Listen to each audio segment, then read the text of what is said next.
Thank you for this opportunity, Chair. And before I start, let me thank the organizers, Shri Razdanji, who's here, and Dr. Anil Garg, who have been spearheading this for more than a decade now. And through their leadership, they have not only, enabled the industry at various levels and policy enunciation, but they're trying their best to get, the younger minds onto the forum to take the conversations ahead in the future as well. So I'm glad that is happening, and that is why we are here. So without much ado, let me take on a few aspects in mobility. And India is an aspirational country, right? So unlike the West, where the basic wants and needs have been met, India is going to grow exponentially in terms of consumption of energy. And coming to transport, I'm quite sure sky is the limit when you see the need for transportation in rural India to urban centers and then connecting India to the globe as well. So three common factors which remain true for biomobility or any subcomponent like e-mobility are sustainability, connectivity, and accessibility. So these three have to come together to make any pathway work. Today, we are at a cusp of an energy transition. We are looking at actually anything in terms of technology which can enable our mobility. So when we had batteries coming in, we went to EV. We are trying to do a lot with the EV sector. We're also looking at hydrogen as a component, and like I mentioned in the morning, we have given some R&D money as well into that bouquet to develop that. And we're looking at biodiesel, and we're looking at whole other avenues in biomobility. And every sector we are going into, there are challenges. And challenges do not emanate from our intent. They emanate from technology perspective. They emanate from financing perspective. And more so, in certain segments, they are also, coming out of the acceptability of the technology, given the geography you are currently in. Just for example, lot many people do not intend having, charging done of their EVs in public spaces, right? So when you go to a big mall also, you will find 3-4 charging stations only, right? Because it's not convenient for people to probably, as the survey goes, to go and charge their vehicles in public spaces. So what does the government do? How does the city develop its infrastructure, and how do we plan to do it? Whereas the demand for an interstate movement or a city-to-city long-distance movement is that you need charging stations, or you need some replaceable batteries which are, more monocular in nature, in which they can be, used diversely in various automobiles like a Tesla. So I think these are the current trends. I will just, poke our minds onto few things, what is happening, I will not say philosophically, but also where the West wants us to go. And this is my personal take, so don't quote me based on the organizations I represent. I'll come to the EV sector because it was talked a lot, and my example comes from there. If you read a Western report from a McKinsey today, and the report is of 2022, where they talk about the proliferation of EVs in India, right? And they say in that report that two-wheeler and three-wheeler category, India will grow exponentially till 2030 with an average growth of 50 to 70% additional proliferation of that sector. But when it comes to passenger vehicles, when it comes to heavy commercial vehicles, that growth is about 5 to 10% as pegged in a McKinsey report. Now, as Indians understand what's happening, right? That's my take. I'm telling you, it's my personal take. Because these, three-wheelers and two-wheelers are the bedrock of our communication from the rural level till the urban level. They are not at that scale in any Western country. How many of you have seen three-wheelers and two-wheelers in US? You haven't seen that, right? So they are letting you do the research, put the money, give you technology, take the money part from you at a higher cost of borrowing from financial institutions, but develop that. But how calmly they are saying in the passenger segment and the heavy vehicle segment, which is again the bedrock of our supply chain completely, right? That we are not going to grow so much. What is inhibiting that growth? If the common sense technology is applied to a two-wheeler, I think the scale up of the technology to a passenger vehicle or a heavy commercial vehicle is similar in nature. So I think we have been herded a lot in the last 7-8 decades of our existence as an independent country, and we are not thinking ourselves.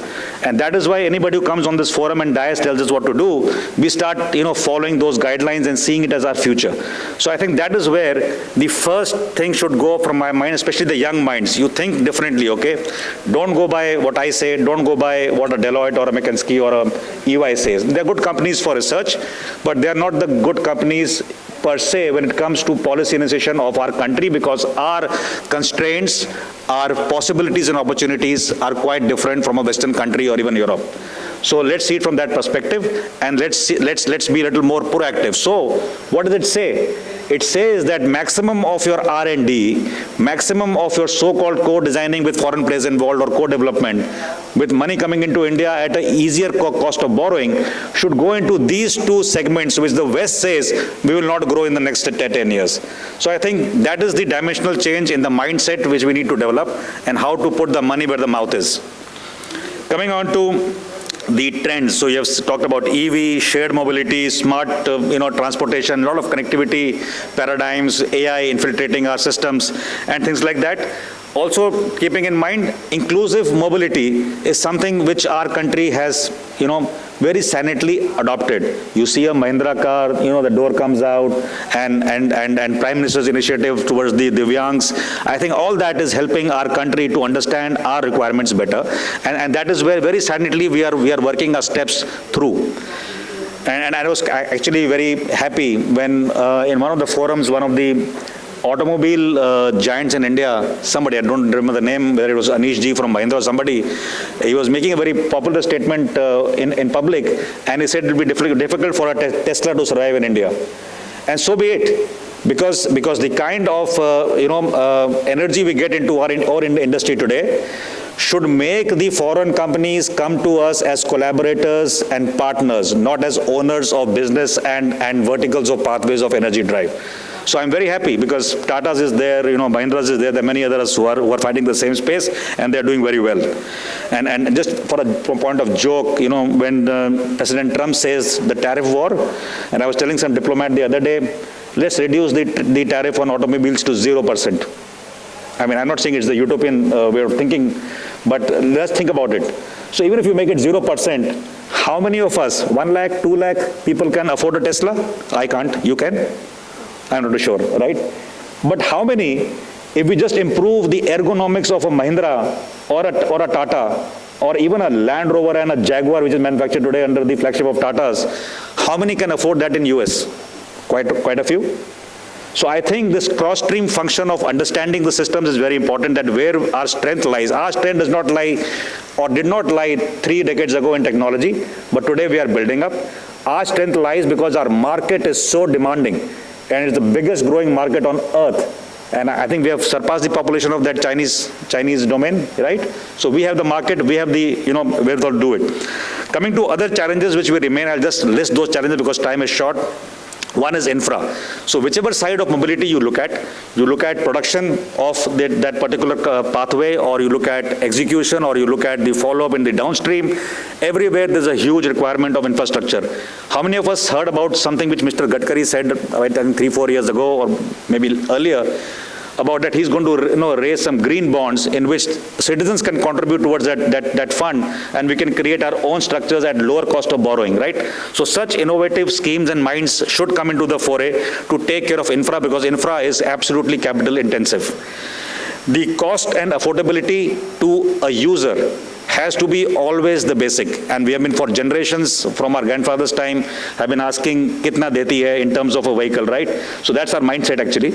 But keeping in that mindset, the yearning for quality, the yearning for a better product is always there in an individual. So I think that matchmaking is something which the Indian industry, Indian government and Indian entrepreneurs can bring to the table. Technological awareness and everything else is also a challenge. Public acceptance I mentioned about.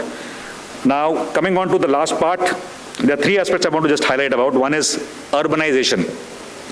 Now, wherever you go onto satellite, whether it's Bengaluru or Delhi or any other big city, as we are growing into the so-called NCR kind of philosophy, new cities are emerging by themselves, right? So some real estate person takes a lot of acreage and calls it a city. it is very important to think through the mobility aspect till the last mile connectivity of every transportation system. For example, if Jawahar Airport will come through, but the population has to meet the ministries here and entrepreneurs or companies who have got offices in deep downtown Delhi, then obviously the transportation has to be quick. Right? So what is the public mode of transportation? What is the private mode of transportation? What is shared mobility? What you need to get through in that particular, so that somebody who lands in Jewar is transported to central of Connaught Place in a matter of 25, 30, 20 minutes. Can we do it in the next 30 years? Should be the question, and we should plan accordingly. So similarly, every new city, every new township or a satellite station which you plan, even in the military domain, I'm from the military background, you must plan your energy needs A, and B is your mobility needs, which goes hand in hand with that. The second part is about the inadequacy of the public transport. For far too long, we as a country have, just lived on borrowed technologies, borrowed money. I'm not saying borrowed from that sense, because we also always repay, but when we are repaying something, you're paying more. So I think there's a huge inadequacy of public transport, and as planners and people who are sitting in policy or bigger, industrial captains who are here, you should look at how you should be able to plan this inadequacy now and cater for it. And last but not the least, no matter what you do in mobility, you make it bio, E, or whatever, the traffic congestion of India will always remain. The population is going to rise, the aspiration is going to rise, people are going to buy 2 cars. I don't know when I used to come on leave in Delhi, and I'll not name the colony where I used to stay that time, my wife's place, and I used to find a family with maybe about 8 members. They had 9 cars. Right? 7 for the family, 1 for the dog, and 1 for, I think, the servants, right? And all the children today have migrated, and still I find 5 cars there with only 1 person there, right? So I don't know what's wrong with us. So I think a sensible and a responsible citizen should look at utilization of public transportation, create more, avenues, and as an industry body, as a think tank body, as research academia who are sitting in this platform, on this platform, and in the audience, we should be very, very alive to what we are thinking for the future of our country. I will rest my case, and my sincere apologies. I will personally get up and go in next about 10 minutes. Don't mind it. I have to reach somewhere. Thank you so much.